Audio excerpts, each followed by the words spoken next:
But his reaction, which at the time seemed merely thoughtful, now made perfect sense. That look wasn't that of a mentor pondering the best path for his mentee. It was that of a strategist calculating losses and gains. I wasn't a proddish being, guided. I was a piece on his chessboard. The silence wasn't empty. It was the clearest message he could send. You didn't make the choice I wanted, so you no longer exist for me. But here's the part that really destroyed me. It wasn't just me. I discovered through conversations with other people in his circle that this was a pattern. When someone didn't follow exactly the script he had planned, when someone dared to have autonomy or make choices that didn't directly benefit him, poof, they disappeared from his radar, and the most disturbing part, he was extremely respected. Everyone spoke wonders of him, because the people who remained in the inner circle were those who blindly followed, who never questioned, who always chose the path that benefited him. I had been so naive. Looking back, the signs were all there. The way he talked about people who disappointed him, how he emphasized loyalty above all else, how his success stories always involved people who did exactly what I said. The ghosting wasn't random, it was calculated. It was public in the sense that other people in the professional circle noticed. And that was precisely the intention, to send a message not only to me, but to anyone watching. See what happens when you don't follow my lead. But the story doesn't end there. Because after that brutal revelation, I did something I perhaps shouldn't have done. I delved deep into an obsessive investigation into who this man I had put on a pedestal really was. You know that phase after a breakup where you stalk the person on social media trying to understand what went wrong? It was exactly that, only in a professional version and 10 times more intense. I started discreetly. First, I revisited old conversations we had had. I reread emails. I analyzed every word as if I were deciphering a secret code. And man, when you look back with your eyes open, it's amazing how much you missed. I remember one time he casually mentioned during lunch, you know what differentiates successful people from average people? Successful people know when to cut relationships that no longer serve their goals. At the time, I thought it was profound, almost philosophical. I wrote it down in my notebook as if it were pure wisdom. Now, rereading that note, I realized how sinister it was. He wasn't sharing an observation about strategic networking. He was literally warning me what he would do to me if I was no longer useful to his goals. So I started the field research. I looked for people who had worked with him in the past. And here's the thing, it wasn't easy to find them, because many simply didn't want to talk about him. When I mentioned his name, I saw their expressions change, a visible discomfort. Some quickly changed the subject. Others gave vague and generic answers, but a few, spoke up. I met a guy, let's call him Ricardo, who had been mentored by him years before me. Ricardo was having coffee with me at Starbucks when he finally opened up. He looked around almost paranoid before speaking. I'm not kidding. He literally checked if anyone was listening. I spent weeks processing this. The first phase was denial, then anger, then that deep sadness of realizing that someone you admired so much was, in fact, manipulative. It wasn't mentoring. It was control disguised as guidance. But do you know what the most valuable part of this brutal experience was? The lesson I learned didn't come from his words, but from his silence. I learned to differentiate genuine mentors from charismatic manipulators. I learned that true mentoring celebrates your autonomy, not punishes it. I learned that healthy professional relationships survive disagreements and different choices. A true mentor wants to see you grow, even if that growth takes you away from him.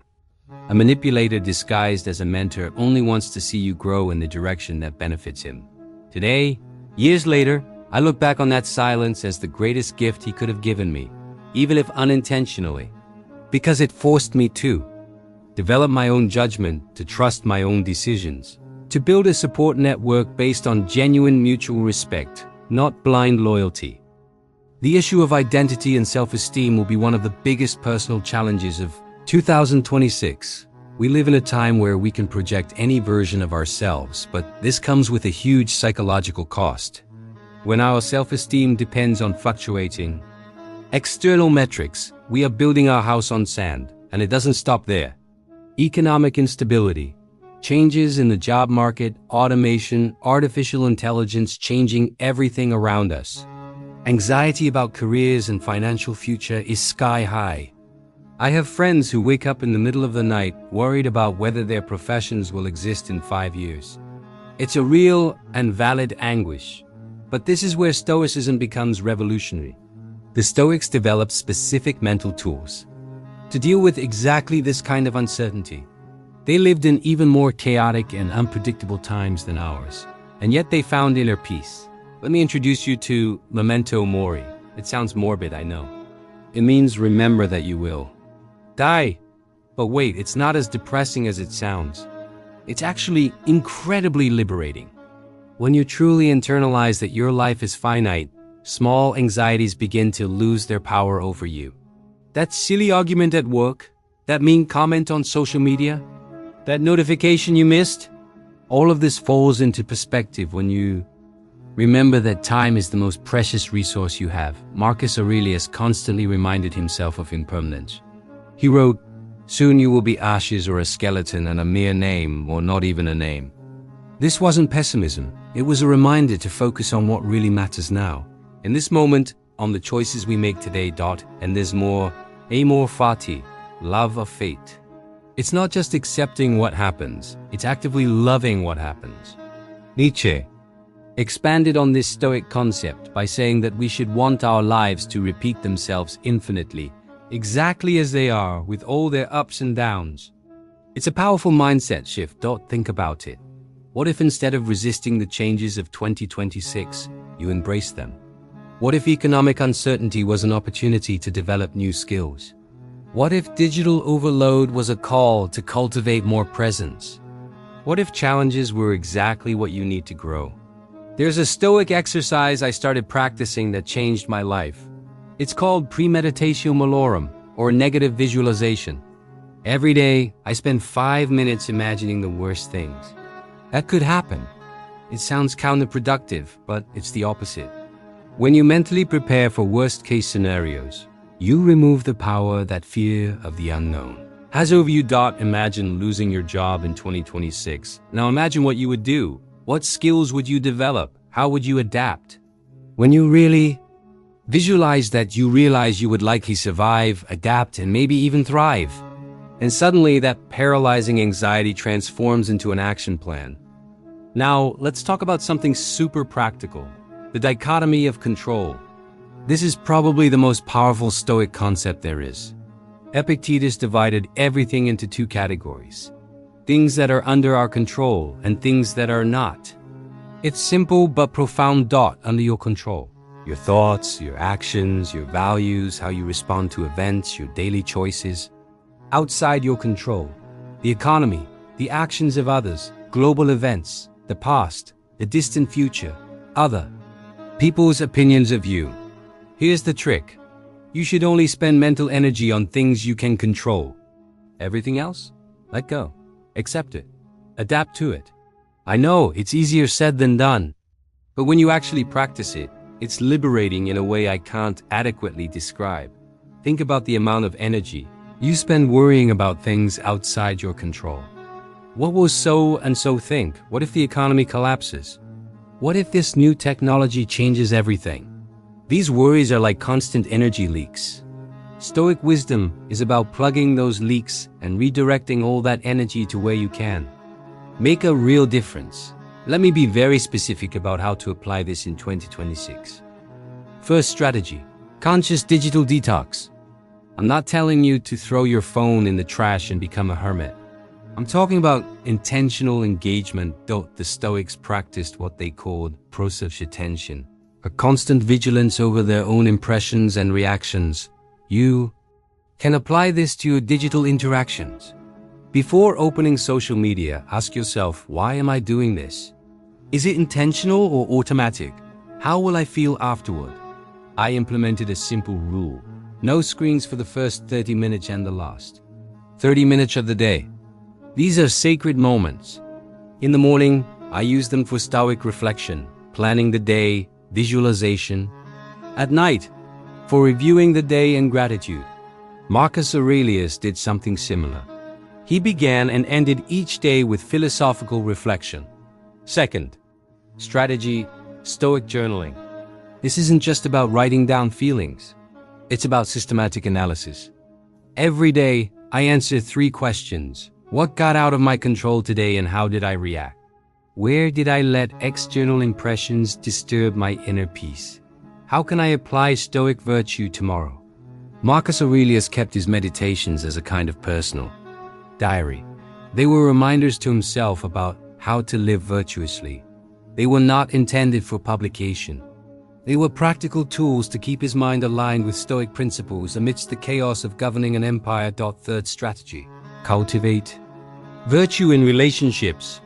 The Stoics identified 4 cardinal virtues: wisdom, courage, justice, and temperance. In 2026, when human connections are becoming increasingly mediated by screens, these virtues are more important than ever. Wisdom is knowing when to speak and when to listen. It is seeking truth instead of being right. Courage is authentic vulnerability. In a world of digital masks, justice is treating others with dignity, even online where it's easy to forget that there are real people behind the avatars. Temperance is moderation, balance, resisting excess in all its modern forms. You know what's interesting? The more I practice these principles, the less isolated I feel. It's paradoxical. We live in the most connected era in history, but levels of loneliness are exploding. Why? Because real connection requires presence, vulnerability, and virtue. Things that our superficial digital interactions cannot provide. The Stoics understood that we are social animals. Marcus Aurelius wrote extensively about our interconnectedness, how we are part of a larger community. But they also knew that quality trumps quantity. A deep, present conversation is worth more than 1,000 empty digital interactions. So how does all this connect to the specific challenges of 2026? Let me paint a picture. You wake up on a Monday in March 2026. Your feed is full of bad news. Economic anxiety is high. You have 47 unread notifications. Your boss is pushing for results. You feel inadequate compared to the success posts you see online. Without Stoic tools, this scenario is a recipe for mental collapse. But with them, you start the day with 30 minutes of reflection. You practice memento mori, remembering that this day is precious and finite. You apply the dichotomy of control, identifying what you can change today versus what is out of your hands. You filter the news through the discipline of printing, asking, is this within my control? Does this information help me to be more virtuous, or is it just fueling anxiety? You respond with presence to the important people in your life, practicing real virtue instead of accumulating superficial likes. At the end of the day, you reflect. In your Stoic journal, not with judgment, but with philosophical curiosity. Where did you maintain your inner strength? Where did you falter? How can you improve tomorrow? And then you practice amor fati, choosing to see even the day's challenges as opportunities for growth. This is not fantasy. It is a real practice that people are implementing now, inspired by philosophy from 2,000 years ago. And it works because the fundamental principles of human nature have not changed. We still yearn for meaning, connection, and inner peace. The tools to achieve them have always been available. There's a quote from Seneca that I love. It is not because things are difficult that we do not dare. It is because we do not dare that they are difficult. In 2026, you will face difficulties. That's guaranteed. But your response to those difficulties? That is entirely within your control. Stoicism won't predict which specific stocks will appreciate or what new technology will emerge. But it offers something far more valuable, an unshakable mental framework that functions independently of external events. It's like building an inner fortress that no external storm can bring down. Think of it as a mental operating system. Most of us are running outdated software, full of bugs, vulnerable to anxiety viruses and social comparison malware. Stoicism is like upgrading to a robust, secure, and reliable system that can handle any input it receives. And here's the most incredible thing. You don't need to wait until 2026 to implement this. You can start today, right now. This is the power of Stoicism. It requires no special equipment, no money, no permission. It only requires decision and consistent practice. Let me give you a concrete challenge. In the next 24 hours, every time you feel anxiety or frustration, pause and ask, is this under my control? If it's not, practice consciously letting go of it. If it is, identify a specific action you can take. It's simple, but transformative. And here's another powerful practice. Negative gratitude. Instead of just listing things you're grateful for, imagine losing each one of them. Your health, your relationships, your abilities. The Stoics did this not to be morbid, but to cultivate deep appreciation for what they have now. When you imagine losing something, you naturally value it more. You know what I've noticed practicing Stoicism in recent months. The future has become less scary. Not because it became more predictable or easier, but because I developed the confidence that I can handle whatever comes. That is the essence of Stoic inner fortitude. Marcus Aurelius faced plagues that killed millions, constant barbarian invasions, political betrayals, the death of his children. And yet, he maintained his composure, his virtue, his inner peace. If he achieved this without modern therapy, without medication, without all the wellness technology we have today, what does that say about the power of these principles? But let's be clear. Stoicism is not emotional suppression. It's not about becoming a robot without feelings. It's about understanding that you are not your emotions. You experience them, but you are not defined by them. It's like the weather. You can recognize that it's raining without being the rain. This distinction is crucial, especially when we talk about mental health in 2026. Anxiety, sadness, frustration are natural responses to difficult situations. Stoicism does not deny this. He offers tools to process these emotions in a healthy way, without being consumed by them. Epictetus, who was a slave before becoming a philosopher, said something profound. It is not events that disturb people, but their judgments about events. Think about the power of that. Two people can face the exact same situation and have completely different experiences based on how they choose to interpret and respond. So, when I look to 2026, I see challenges, yes. Digital overload, absolutely. Economic anxiety, probably. Rapid change and uncertainty, absolutely. But I also see massive opportunities to apply ancestral wisdom in ways our Stoic ancestors never imagined. They didn't have to deal with push notifications, but the principles they developed for dealing with disruptive impressions apply perfectly. They didn't have social media, but their understanding of seeking external validation versus cultivating inner virtue is more relevant than ever. And perhaps most importantly, in an age of endless information, constant distraction, and ever-increasing pressures, the Stoic advice to focus on the present moment, on what is within your control, on your own virtue and character is like water in the desert.